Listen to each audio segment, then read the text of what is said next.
borderless Africa may no longer be just a pipe dream. According to the African Union 2063 agenda, there will be a single African Union passport that permits freedom of movement and shared development among African nations. But is a borderless Africa a good or a bad thing?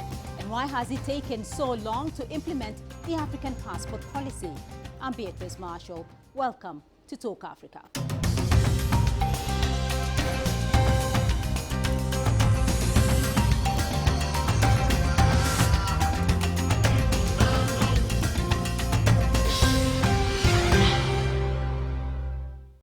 Now, in line with the African Union's aspirations of bringing down barriers and easing the movement of people and goods across Africa, two countries, Rwanda and Mauritius, have already implemented the policy of visa on arrival. And now a third country, Ghana, has joined in the fray. Katerina Vitozzi takes a look at how Ghana stands to reap the benefits of an open borders policy and why other African countries should not be left behind. A borderless Africa, an African passport. At this recent conference in Ghana, delegates embraced the idea of easier movement between African countries. The term migrants is continuously seen from a negative perspective, even though there's enough evidence to prove that there is more to gain from migration than there is to lose. So what could be gained? Intra-African trade currently stands at around 12% compared to 40% in North America and 60% in Western Europe, both areas where there is free movement between states and countries. Here in West Africa, there's been freedom of movement for ECOWAS citizens across all 15 member states for more than 30 years. Analysts say it's led to increased trade and accelerated development. Now, Ghanaian leaders believe that's an opportunity that should go Africa-wide. We don't only need to think about the movement of goods and services, but remember that those goods and services move because people make them move. And so it's important for us to think of what is going to happen and how do we manage that process of people moving across our continent with a view to creating greater economic opportunity for all of us. Ghana will start offering a visa on arrival service to all African Union citizens from July. It means an AU national will be able to stay in Ghana for up to 30 days. The African Union hopes other countries will soon follow suit. Many Ghanaians are behind the plan. I'm thinking it's the right thing for Africa to unite, because if Africa comes together, it will be a better place for everybody. If Africa comes together and they make everything together and they spend the same money, it will enhance the growth of the development of the African people. For me, I think it's a good thing. And looking at the philosophy of the Osajefo, Dr. Kwame Nkrumah, was also to have a freedom of movement to African countries. So for me, I think it's a good thing. The Ghanaian government believes the move will stimulate air travel, trade, investment and tourism. But to see the full benefits of opening its own border, other AU countries will have to return the favour. Katerina Vitozzi, CCTV, Accra, Ghana.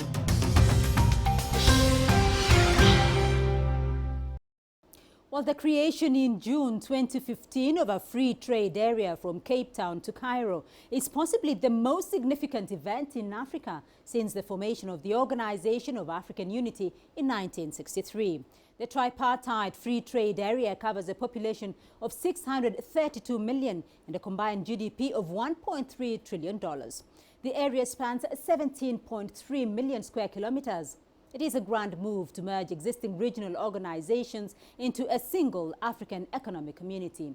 But can Africa surmount integration barriers? Coletta Wanjohi sat down with Fatima Haram, the African Union's Commissioner for Trade and Industry. Ghana has recently removed visa for other African countries. In what context can we see this move by Ghana? Is having a borderless Africa a good or a bad thing? Well, thank you very much, first of all, of having me. But I think let me just talk about movement of people in general. You know, when you talk about integration, I think it's very important we talk about movement of people, because when we talk about movement of goods, goods do not move themselves. So we need people. We need integration of people, and it's very important when you talk about integration, you must talk about an Africa without borders, because, you know, it was a colonial power that divided Africa, and actually we're better as a continent. And actually, even for the African Union, we exist because of the integration agenda, especially the AU. The OAU is about struggle, liberalization, and so forth. But really, the African Union today, our raison d'etre, our mission is really integration.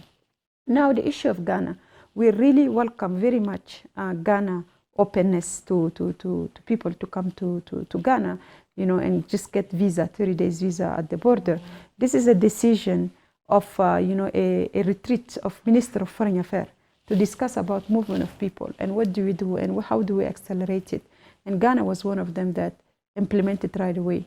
And we are very, very happy. We applaud Ghana for that effort, and we encourage also others to do so. But also, there are some other countries such as Rwanda. Rwanda also have that experience of movement of people.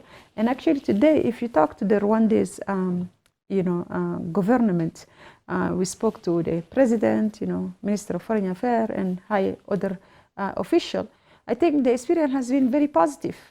I mean, yes, they opened their border, but they're confident about their talent. Other people did not get their job.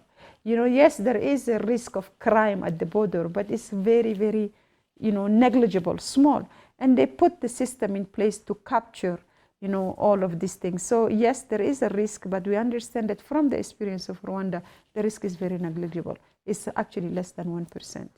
However, we still have some African countries that seem to be a bit skeptical about embracing a borderless Africa. Why do you think this is the case? Well, again, everybody can move at their own speed. But I think that it's very, very important to note that the whole Africa is aware of this issue, is aware of tackling that issue, and is aware that it's a critical issue. But now they also have to be ready. They have to be ready to make sure that there is a system in place to ensure that everybody can get visa at the border. There is a system in place to ensure that if there is any issues of terrorism, all these things you can know also how to deal with. So of course the country has to be ready in order for them to open. But the good thing is, all Africa, I think, we're all willing. That has been discussed also on this upcoming summit in July of 2016 in Rwanda, in Kigali, Rwanda, during the Head of State Summit. We're going to, hand African Union passport to all our head of state and government so that, when they move it in Africa, at least they can use that AU passport to popularize it, and also to Minister of Foreign Affairs. And later on, we intend to also give it to business people. But that's not enough. Our issue is not movement of business people, it's not just movement of government official or head of state. Our issue is movement of people for all African. And actually, this is what Rwanda has done. This is what Ghana has done. Kenya, we understand, is on the line to make sure that they put their processing in place to move forward, and other countries as well. So I think that our aim again is really movement of people. When we're talking about a borderless Africa, what benefits are we looking at as far as trade and investment is concerned? I think we gain a lot. When you talk about continental free trade area, one Africa, one market, you have to have, it's a precondition to have, a borderless Africa. I mean, today the intra-African trade, that, we're moving from one border to another. I mean, it will increase, the hustle, especially women, because when you look at the percentage of the trade across the border, 85% of them are women. It will increase. Yes, there may be that there is a small, revenue lost from the custom, but the volume of trade will compensate any, volume of custom. The other thing also that is also important, today our youth are migrating, to Europe. And actually movement of people also mean movement of talent. If, Ghana has, good talent in automobile industry, and, another country don't have it, people can also move. And I think that that's also something that is very good. So it's good for trading in Africa. It's good for the supply chain of Africa. Then, Commissioner, once we have a borderless Africa, there are obviously some risks and challenges that are going to be involved or that are going to come up because of this kind of borderless situation. What are some of the risks we are looking at, and how can we mitigate them? Yes, of course there are risks, as we know. Today we live in a world, and that's not Africa, I mean Europe, everywhere, America. We live in a world that, there is terrorism. there is a lot of ignorance. There is a lot of intolerance about religion and so forth. And I think that, all that stuff, in my view, it's captured by the fact that, either there is, not really clearly respect to human dignity. And when I talk about human right, human dignity, is maybe that is done by other, or is maybe that, because when you're food insecure, also your dignity is touched. When you don't have the right to education, your dignity is touched. So it's poverty and also good governance, all over.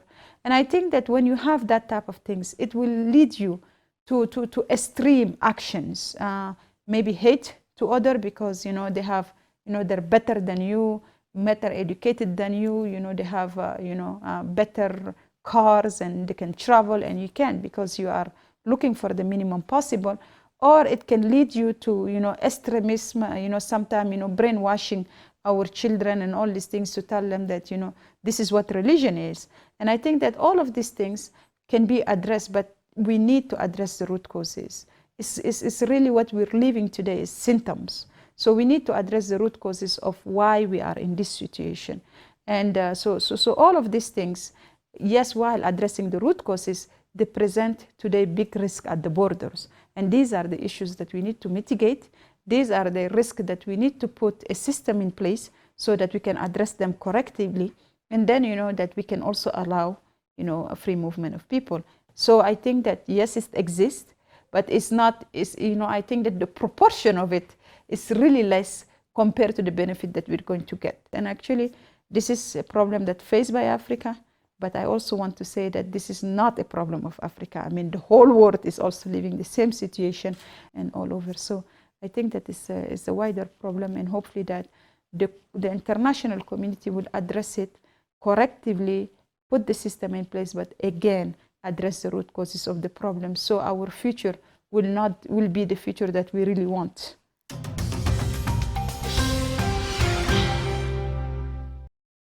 We're going to take a short break, but when we come back, I will be joined by my expert guests who will help us understand the idea of an open borders policy and how Africa stands to benefit. Keep watching.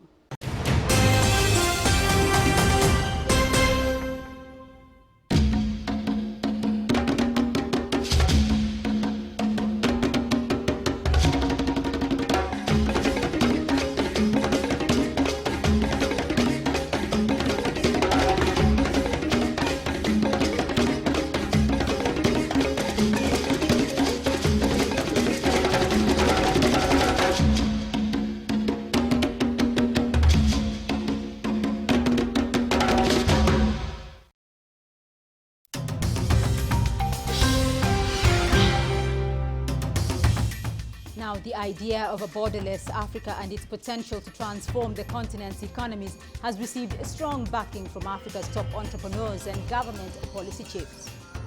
The case of Rwanda is that really, for us, anybody coming here, anybody has the right, and anybody can come at any time and get a visa at the airport. It is helping the numbers to improve in terms of the tourism, in terms of the other people who are coming here for different businesses.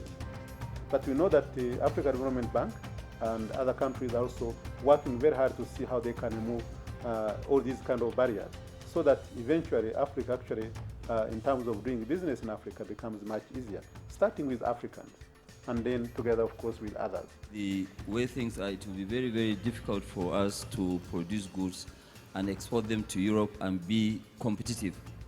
And it is a pity that within us, we have issues. One of the real issues is actually movement of goods and people. I mean, today, let's take, for instance, a country like Rwanda, where they say, okay, fine, it is free visa for any African who is visiting Rwanda can get a visa at the airport. But despite that, Rwandans need visas for 78% of African countries, which does not really make sense at all. I mean, today, how do you really interact? How do you do businesses among yourselves? But our situation is not really a bad situation, because if you look at it, we have inwards businesses that we could actually do that can transform our various countries.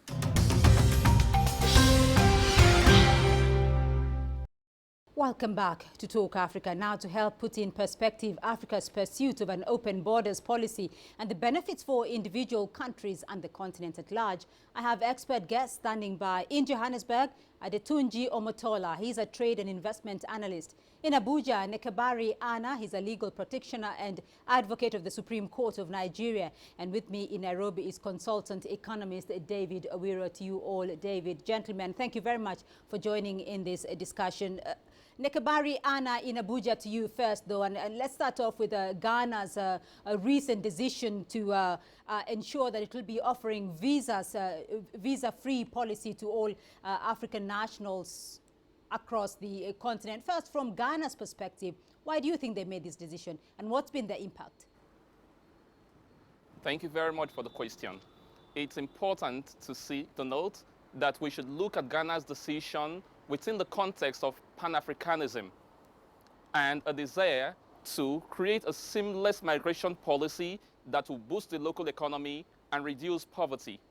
Legally speaking, we want to note that the national migration policy of Ghana is in consonance with the 1992 Ghanaian constitution, which says that all Ghanaians have the right to move freely within Ghana, and other non-Ghanaians, non-citizens of Ghana also have the right to live in Ghana and to take up residency in Ghana and move freely in Ghana.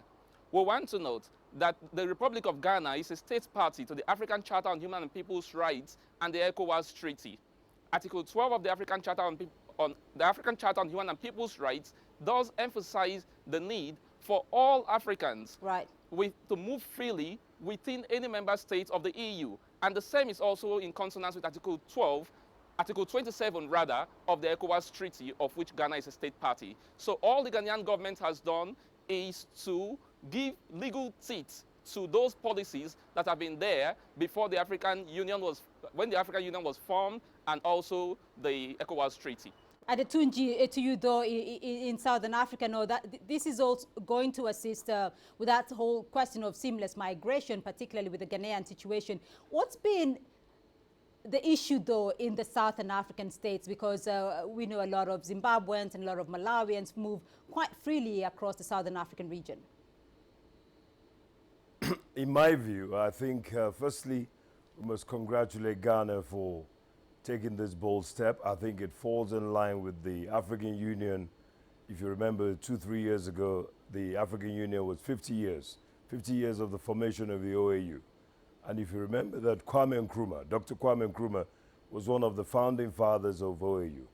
If you also remember that in 1957, when Ghana got their independence, Dr. Kwame Nkrumah said that Ghana's independence is meaningless unless it is coupled with the liberation of the rest of Africa. And we all know that in Southern Africa, you have some of the youngest countries, like Namibia and South Africa. And of course, even though they're part of SADC, many people who want to travel into West Africa have to go through the rigor of getting, a visa. And those visas are not cheap. But look, I think this opportunity that has been taken by Ghana is a bold step. I think that the issue of visas traveling to inside Africa with visas limits opportunity for business. It creates delays and unnecessary wastage and cost and misery. So we believe that Ghana's position is very attractive. Ghana has been growing very well in the last 5 to 10 years because of the oil find. So there are people who are already moving into Ghana. I see a lot of South Africans, surely, who adopted even Ghana during the 2010 World Cup. And they came up with the term Bagana, Bagana, Bagana. So South Africans will be very excited at this opportunity. Because some people who want to go into Nigeria sometimes also feel that they should go into Ghana first, set up shop, and then take their wares into Nigeria. So I think it's going to also help trade in that region. Also for Ivory Coast, the fact that Ghana borders Ivory Coast will also mean more opportunity for Cote d'Ivoire as well. David, I want to jump in here with you, David, because a lot of issues have been raised by the two gentlemen, particularly the whole question of what it will do for trade and investment, in this case for Ghana. But what about the rest of the continent? Certainly. I mean, one of the greatest hindrances between intra-African trade has always been the mobility of its people. If if Africans cannot access 55% of African countries, that's a major, major hindrance, especially when it comes to travel and tourism. And so this move by Ghana perhaps will lead the way and show the examples to other countries that indeed you do not need to have a long, laborious process. Offering, in fact, visa on arrival sometimes doesn't compromise the security or the background checks that are often conducted. And we have examples of where these have worked in East Africa and in fact even West Africa. Right. We've seen tourism numbers increasing in terms of their GDP contributions as a result of the visa policies of individual countries. Right. Adetunji, in Johannesburg, though, there have been challenges because Africans across the continent, only about 25% of African countries offer visas on arrivals for African nationals. Where is the challenge here? Why is this the case? I think there's a number of things why Africa is difficult to navigate. Only recently did most of the African airlines have gone under. Of course, we have bureaucracy, high tariffs. Most of the countries in Africa still have significantly high tariffs for imports that are even coming from within Africa. So if you want to bring things from Nigeria into South Africa, you're going to pay duty. All those issues are a serious hindrance to integration. Currencies. We have 33 currencies in 54 countries. Right. Some countries in Africa, they don't even know each other's currencies, but they know the US dollar, they know the British pound. So there are many bottlenecks that affects, it's not just a visa issue, it's the currency of how we trade, how people still prefer to trade with their former colonial masters and to trade with their neighbors. Nigeria, for example, all our neighbors are French-speaking countries. Nikabari, I'll jump in here, though, and put that issue to you, because Adetunji is talking about all the constraints, though, to regional integration. Nigeria, as he mentioned, there borders a lot of Francophone African countries. How big a challenge is this, though? Yeah, it's really challenging, because in addition to what Adetunji have said, if you look at currency fluctuation, most of the countries bordering Nigeria are Francophone countries who use the CFA, while Nigeria uses the Naira. You see issues of currency fluctuation is a problem, language barriers is a problem, cultural differences is a problem. But with the initiative that has been introduced by Ghana, I hope that other African countries will toe the same path and create the United States of Africa, as Dr. Kwame Nkrumah and the other founding fathers of the African Union envisaged. Is that a possibility? Yes, indeed, it's a possibility, because as already has been mentioned, one of the goals of the African Union has been to have a continental-wide movement-free space within which member states or nationals of member states can move freely within Africa. And so, in fact, we have initiatives to put in place a diplomatic, or rather an African passport, which is basically to ensure that any holder of an African passport can have access to another African country. But coming back to the economics of it, if you look at the arguments against having visa on arrival, most states cite that background checks are necessary, and indeed they are necessary. But if you look at the additional burden that they put in place, sometimes it doesn't make economic sense. And the example that I'll give is initiatives in Asia, where as long as you have a visa for, say, a Schengen visa or a US visa, basically it means that you've gone through the background processes, and these nations in the Schengen area or in the US have deemed that you pose no threat, and they gave you a valid visa. As long as you have that valid visa, you then have access to those countries. It sort of takes away the bureaucracy that follows with having to do checks and having to do background checks and so forth, and therefore making it cheaper on those countries. And so for me, the challenge is to other African nations to adopt not only the visa on arrival policy stance, but also to look at ways in which people who already have visas to countries which do enough or standardized background checks. Adetunji, for the Southern African region, though, what's been the biggest fear in having a visa-free policy? I think the the people who are worried about immigration are the same people who are going to stifle growth and development. We have a continent with about 1 billion people or more than $1 trillion in GDP, far more than any single country in Europe, I suspect.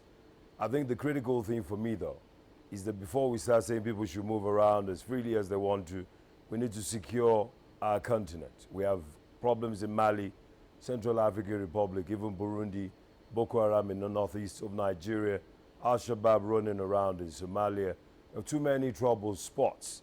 And so if you were to say people can move around freely, currently we still have borders that are very porous. So if we now open everything up, what's the impact of it? I don't know. But I think the challenge really is for us to focus on things like energy inadequacy. We only have about 90,000 megawatts of electricity. I think if we can create energy, create jobs, create prosperity, industrialize, build bridges and roads, hospitals, I think people would feel even less compelled to be worried about African integration because this will happen naturally. Right. David Owiro, you have the final word on this. Well, I think the priority should start with providing preferential treatment within the regional economic blocs. As we know it, having an open visa plan opens your country to the entire population. This could be both leisure visitors or even business people. But if you want to move it to the next level, you have to look at trading services and begin to offer preferential modes. If you begin to have preferential treatment, you therefore have a third category, members of your own regional economic community. And there you offer perhaps more favorable terms for employment. And that goes a long way in terms of encouraging people from the region to invest within our own communities and countries within Africa.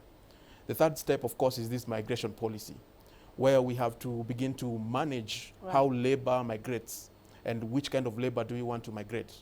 As we've heard, we have a lot of problems with forced migrations within Africa. We have a lot of conflicts going on, and so people are looking for economic sustainability, economic viability. And so if we have a migration policy that manages which skill or which subset of laborers migrate, then we can be able to pace our economic development and achieve that industrialization that we want. All right, and that's all we have time for this week. But thank you to my guests for their insights in Johannesburg. Adetunji Omotola, he's a trade and investment analyst in Abuja. Nekabari Anna, he's a legal practitioner and advocate of the Supreme Court of Nigeria. And with me in Nairobi is consultant economist David Owiro. Thank you for joining us on the program, and thank you all for joining us on the program. Remember, you can continue this discussion by joining the conversation online through Facebook, Twitter and YouTube. And join us again next week for another edition of Talk Africa. And goodbye.